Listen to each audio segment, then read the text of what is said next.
बोल शंकर भगवान की जय। कुमारिका खंड। पंचापरस तीर्थ में अर्जुन द्वारा अप्सराओं का उद्धार। मुनियों ने पूछा, विशाल नेत्रों वाले सूत जी, दक्षिण समुद्र के तटों पर जो 5 तीर्थ हैं उनका वर्णन कीजिए, क्योंकि मुनि लोग उन तीर्थों की अधिक चर्चा करते हैं। उग्र श्रवा बोले, मुनिवरों, इस विषय में पहले नारद जी ने जो अर्जुन की आश्चर्यमयी कथा कही है उसे मैं आप लोगों से विस्तार पूर्वक कहूँगा। पूर्व काल की बात है। कुछ कारणवश अर्जुन 12 वर्षों तक तीर्थ यात्रा के लिए निकले थे। वह मणिपुर होते हुए दक्षिण समुद्र के तट पर वहाँ के 5 तीर्थों में स्नान करने के लिए आए। ये तीर्थ वे ही हैं जिन्हें उस समय भय के मारे तपस्वी लोग स्वयं भी छोड़ चुके थे और दूसरों को भी वहां जाने से मना करते थे। उनमें पहला कुमारेश तीर्थ है जो मुनियों को प्रिय है। दूसरा स्तंभेश्वर तीर्थ है जो सौभद्र मुनि को प्रिय है। तीसरा वक्ररेश्वर तीर्थ है जो इंद्रपत्नी शची को प्रिय लगता है और बहुत उत्तम है। चौथा महाकालेश्वर तीर्थ है जो राजा कंधर्व को अधिक प्रिय है। इसी प्रकार 5वां सिद्धेश नामक तीर्थ है जो महर्षि भारद्वाज को विशेष रूप से प्रिय है। कुरुक्षेत्र। अर्जुन ने इन 5 तीर्थों का दर्शन किया जिन्हें तपस्वियों ने त्याग दिया था। वास्तव में वे 5 तीर्थ महान पुण्य के जनक थे। अर्जुन ने नारद आदि महामुनियों का दर्शन करके उनसे पूछा, महात्माओं, ये तीर्थ तो बड़े ही सुंदर और अद्भुत प्रभाव से युक्त हैं, तो भी ब्रह्मवादी मुनियों ने सदा के लिए इनका परित्याग क्यों कर दिया है? तपस्वी बोले, कुरुनंदन, इन तीर्थों में 5 ग्रह निवास करते हैं जो तपस्वी मुनियों को जल में खींच कर ले जाते हैं, इसलिए ये तीर्थ त्याग दिए गए हैं। यह सुन के महाबाहु अर्जुन ने समुद्र के तट पर उन तीर्थों में जाने का विचार किया। तब उनसे तपस्वी महात्माओं ने कहा, अर्जुन, वहाँ तुम्हें नहीं जाना चाहिए।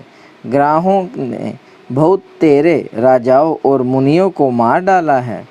तुम तो 12 वर्ष तक अनेक तीर्थों में स्नान कर चुके होगे, फिर इन 5 तीर्थों से तुम्हें क्या लेना है? दीप शिखा पर जल मरने वाले पतंगों की भांति इन तीर्थों में प्राण देने के लिए ना जाओ। अर्जुन ने कहा, मुनिवरों, आप लोगों का दयालु स्वभाव है।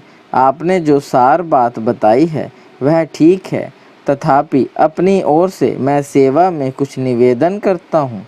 जो मनुष्य धर्माचरण की इच्छा से कहीं जाता हो उसे मना करना महात्माओं के लिए भी उचित नहीं है। जीवन बिजली की चमक के समान क्षणभंगुर है। वह यदि धर्म पालन के लिए चला जाता या नष्ट हो जाता है तो जाए, इसमें क्या दोष है?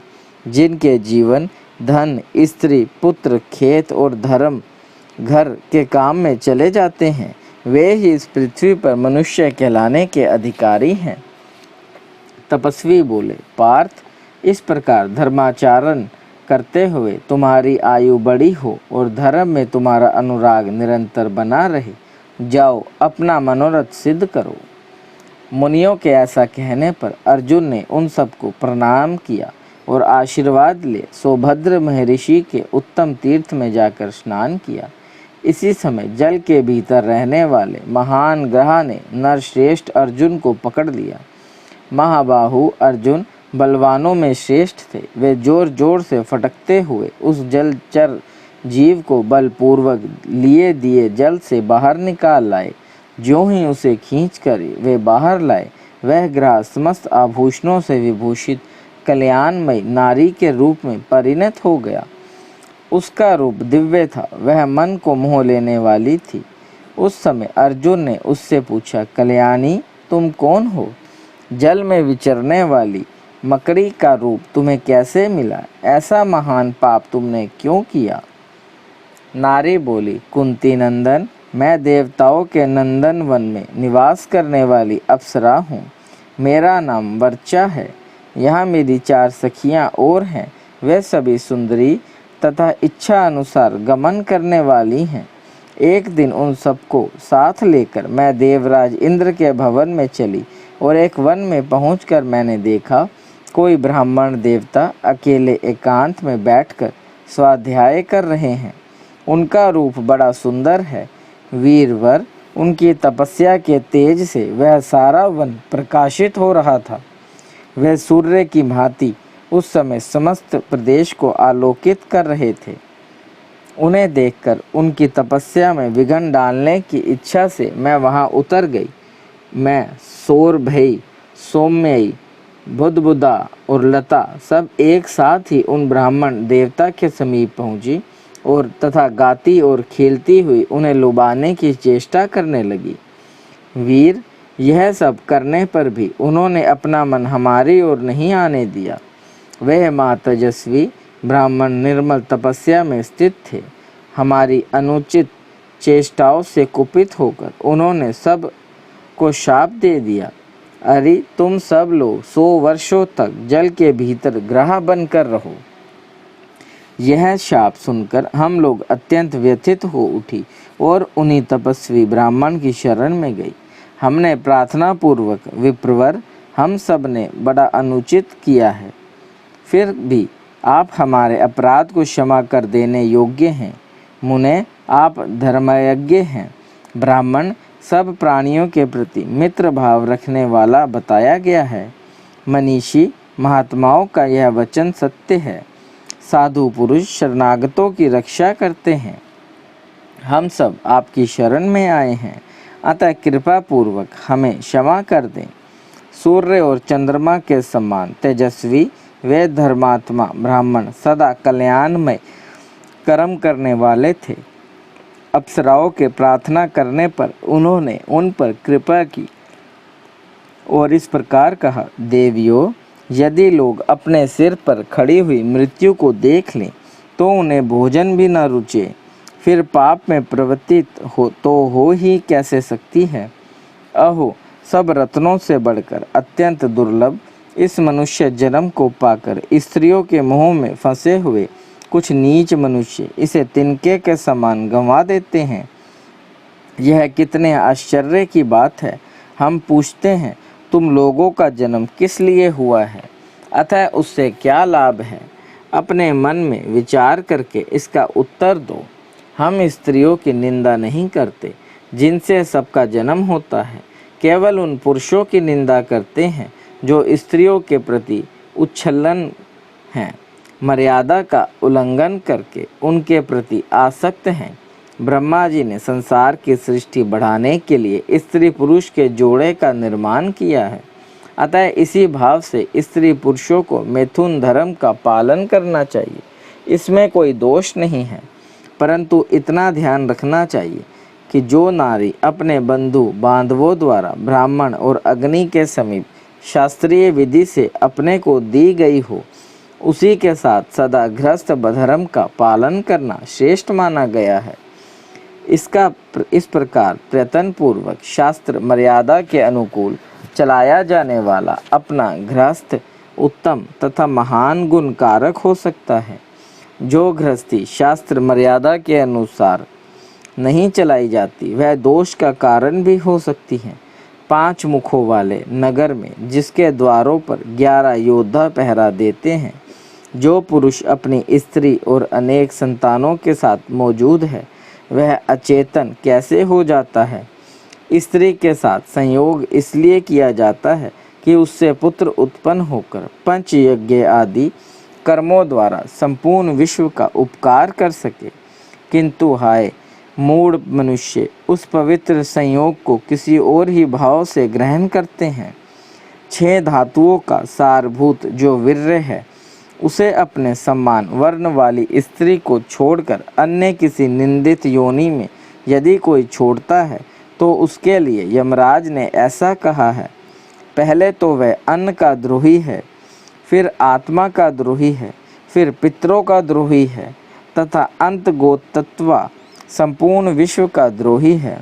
ऐसा पुरुष अनंत काल तक अंधकारपूर्ण नरक में पड़ा रहता है। देवता, पितृ, ऋषि, मनुष्य, अतिथि तथा संपूर्ण भूत प्राणी मनुष्य के सारे जीविका चलाते हैं। अतः प्रत्येक मनुष्य को उचित है कि वह इन पांचों का उपकार करने के लिए सदा उद्यत रहे। जो मन, वाणी, जीवा, हाथ और कान को अपने वश में करके जितेंद्रिय हो गया है, उसे हंस तीर्थ कहते हैं। उससे भिन्न जो अजितेंद्रिय पुरुष है, वे सब काकर तीर्थ हैं।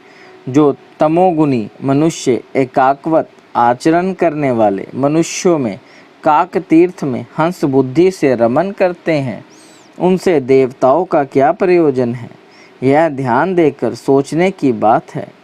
इस प्रकार संसार का जो निर्माण हुआ है, उसे हृदय के भीतर स्मरण रखने वाले पुरुषों का मन त्रिलोकी का राज्य पाने के लिए भी कैसे पाप में प्रवृत्त हो सकता है। अप्सराओं, अन्यायन मनुष्यों के कर्मों का जो यह शास्त्र द्वारा ज्ञात होने वाला परिणाम है, उसे मैंने यमलोक में प्रत्यक्ष देखा है। फिर मुझे कैसे मोह हो, तुम लोग वन में जल के भीतर ग्रहा होकर रहोगी और उसमें स्नान के लिए आने वाले पुरुषों को पकड़ोगी।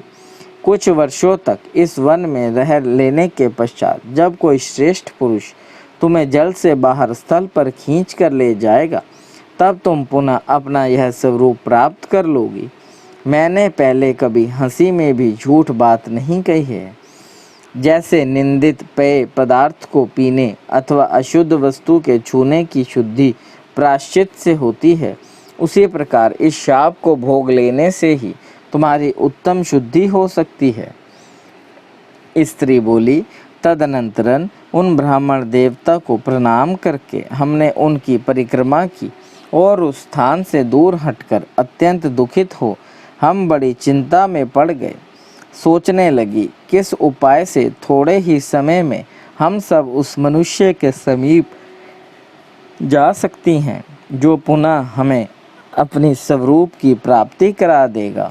2 घड़ी की इस प्रकार चिंता करने के पश्चात हम बड़भागिनी स्त्रियों ने वहां स्वतः आए हुए देवऋषि नारद जी को देखा।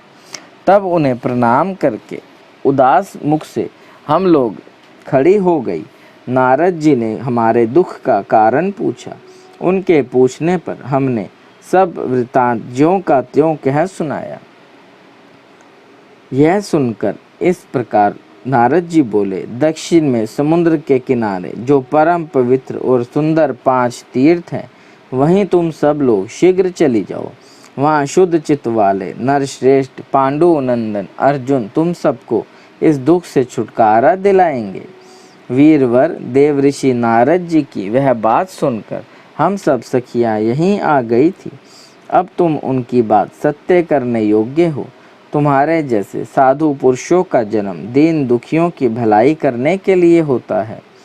वर्चा की यह बात सुनकर पांडु कुमार अर्जुन ने बारी बारी से सब तीर्थों में स्नान किया और ग्रहा बनी हुई सब अप्सराओं का कृपा पूर्वक उद्धार कर दिया।